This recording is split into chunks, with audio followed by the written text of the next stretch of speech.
இருந்தாலும் தப்பு செய்யும் போது தண்டனை அனுபவித்து அவன் தப்பு செஞ்சான், அவன் தண்டனை அனுபவிக்கணும்னு அவன் நினைப்போம்.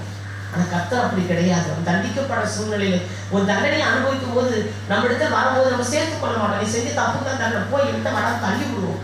ஆனா ஏசப்பா அப்படி கிடையாது. அல்லேலூயா. தம்மை நோக்கி கூப்பிடும் போது கிட்ட வருவான். அல்லேலூயா.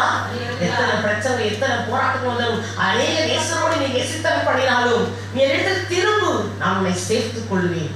நம் மனம் திரும்பும் பொழுது அவர் நம்மை சேர்த்துக் கொள்வார். அவர் சொல்லி காட்ட மாட்டார், அவரை நம்ம குற்றப்படுத்த மாட்டார், நம்ம தள்ளிவிடவும் மாட்டார். கர்த்தருடைய பிள்ளைகளே, நம் மேல மிகவும் அன்புள்ளவராக இருப்பார்.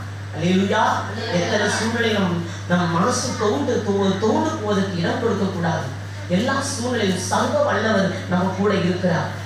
மனுஷர்கள் கைவிட்டாலும் அவர் என்னை கைவிட மாட்டார். எனக்கு யாரும் இல்லையே, எல்லாரும் இருப்பாங்க. அம்மா இருப்பாங்க, அப்பா இருப்பாங்க, உறவுகள் இருப்பாங்க, நண்பர்கள் இருப்பாங்க, வேலை இருக்கும், பணம் இருக்கும், பொருள் இருக்கு, எல்லாம் இருக்கும். ஆனா நமக்குள்ள இருக்கிற பிரச்சனையை யோசிக்கும் பொழுது யாரும் இல்லாத போல இருக்கும். அல்லேலூயா.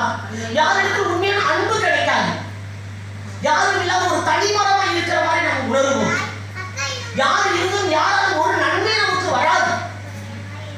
யார் மூலமா ஒரு நல்ல வார்த்தைகள் வராது.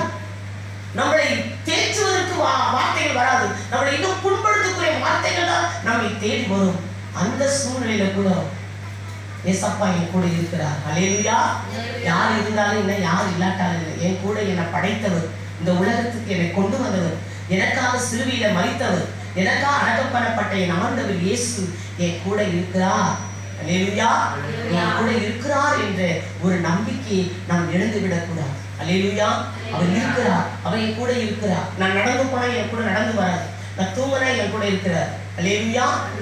இருக்கிறார் என்ற நம்பிக்கையை நான் மறந்து விடக்கூடாது. அல்லேலூயா. என் கூட இருக்கிறார், ஏசப்பா என்னை கைவிட மாட்டேன் என்று உச்சரித்து கொண்டே இருக்கிறோம். பலவான வாசிச்ச சங்கீதத்துல